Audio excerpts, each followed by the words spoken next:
Okay, so Paul has told us why he is confident in the power of the gospel. But he's going to now go deeper into that reason. I'm not ashamed of the gospel, he writes. It is God's saving power to everyone who believes. But why? He's confident in the gospel because it's God's saving power. But why is the gospel God's saving power? Or why does the gospel powerfully save everyone who believes? Because, verse 17, in it, the righteousness of God is revealed through faith for faith. The gospel works because it reveals the righteousness of God. Now, what does Paul mean by this phrase? Okay, this is a thick phrase, so stay with me through this, friends. It's going to give you a lot of data to just chew on and think about. This is a phrase in which Paul intentionally communicates several ideas. Now, often that doesn't work in the Bible. You don't want to come to a word or a phrase and say, okay, it means these 6 things. Usually context, word meaning, other things will show you it's not that deep. It's just the author is trying to say this idea. But occasionally, again, through context, through word meanings, through the larger development of the book, you get a clue that the author means to say a few ideas in one phrase. And I think this is one of those places. So it's a very thick phrase, and here's the various ideas that it communicates. First, it communicates an attribute of God. And one of those attributes is God's justice. Now don't worry. I'm not reverting to the idea of righteousness that caused Luther so much trouble. He saw in the righteousness of God initially the justice of God by which God punished sinners, and Luther could not understand how that is good news. And that makes sense. When I say justice of God here, I'm not going down that road. I'm simply highlighting that there's a few places where this word communicates the idea of justice, or that God does right. And in Romans 3:5 we read, if our injustice serves to confirm the justice of God, what should we say? That God is unjust to inflict wrath on us? I speak in a human way. And this translation rendered into English, injustice, injustice, what are in the Greek the same word translated righteousness here. So what I'm saying is the gospel reveals the righteousness of God, i.e., that God does right. And we'll understand what that right is as we continue to study this great book. One idea is the idea that God is faithful.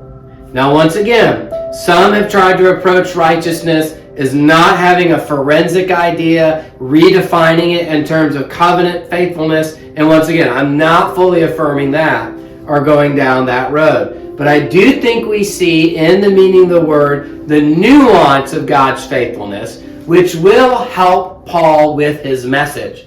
And for example, when you read in Nehemiah 9:8, and you found his heart faithful before you, and made with him a covenant to give to his descendants the land of the Canaanite, Hittite, Amorite, Perizzite, Jebusite, and the Girgashite, and you have fulfilled your promise, for you are righteous. So notice there, and we are using the Old Testament word, but it's the equivalent of the New Testament word, the Hebrew and Greek words. God is defined there as righteous because he is faithful. So I don't think that's the main engineer driving the use of the word, but we will see, and I'll tie these threads together in a minute.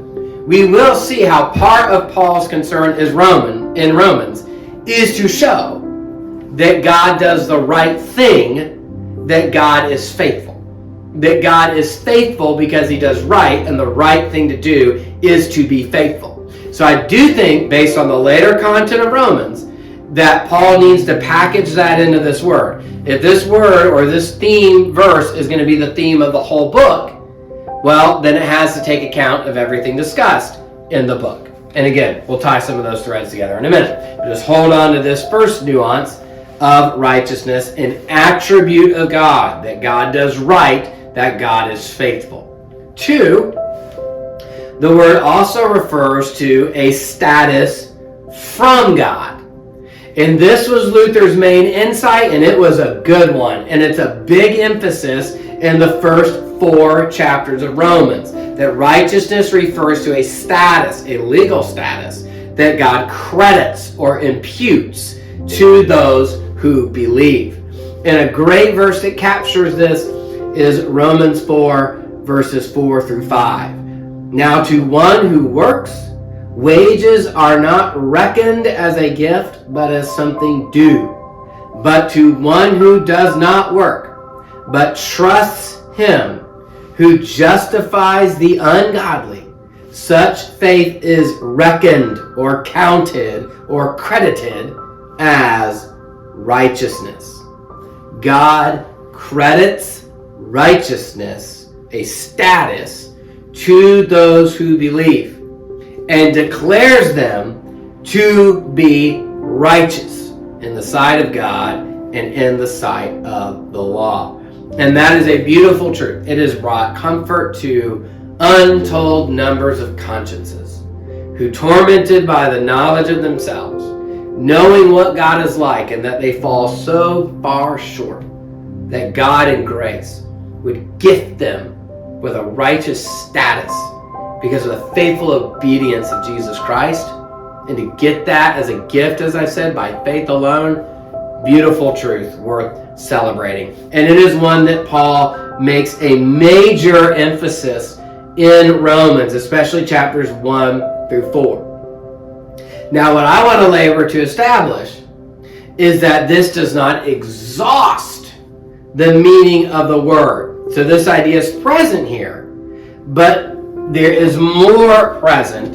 And again, I'm basing that on the whole book of Romans. Again, if this is the theme verse, the definition of the righteousness of God can't be a definition that only fits chapters 1 through 4 or chapters 1 through 5. What happens when we get to chapters 6 through 8, where Paul starts talking about the transformative grace of God in yielding your body as an instrument of righteousness? There it's righteous deeds, righteous actions, righteous living. That's the result of being justified by faith. So it has to be able to capture that as well. So that's why I also want to highlight a third nuance of the phrase righteousness of God, and that is an activity of God.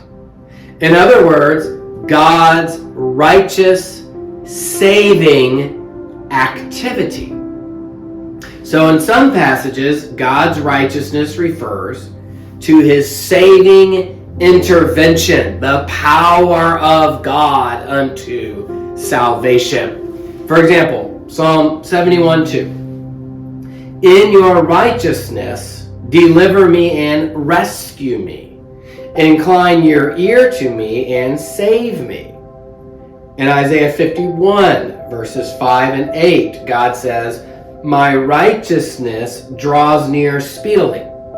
My salvation is on the way, and my arm will bring justice to the nations. But my righteousness will last forever, my salvation through all generations. See there, God pairs his saving activity with his righteousness. And Paul might be getting at this in Romans 10:3, where he writes, not knowing the righteousness of God and seeking to establish their own, they have not submitted to God's righteousness.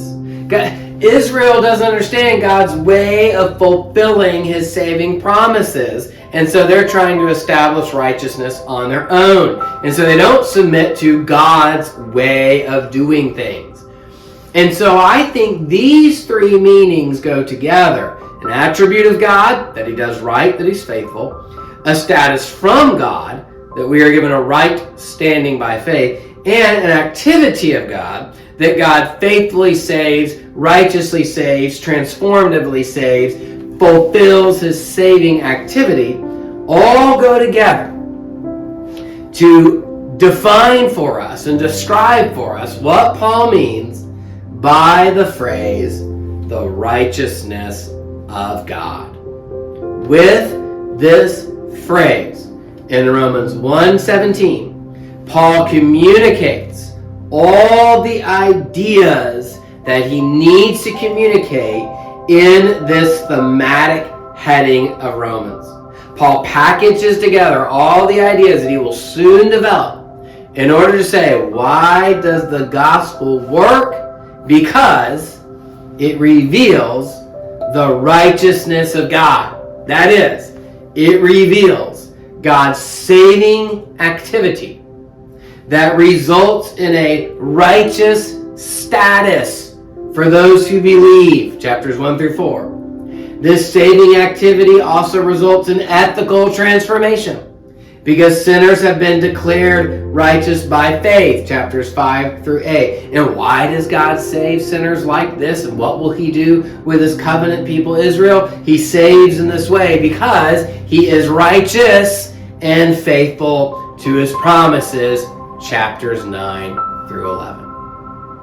So as Frank Thielman asks, is it likely that Paul intended the expression here to cover all three of these meanings? Normally, such a thick reading of a brief expression would seem oversubtle. But since Romans 1:16 through 17 is a tightly packed summary of what is to come in the letter, Paul was probably thinking of all these meanings at this point.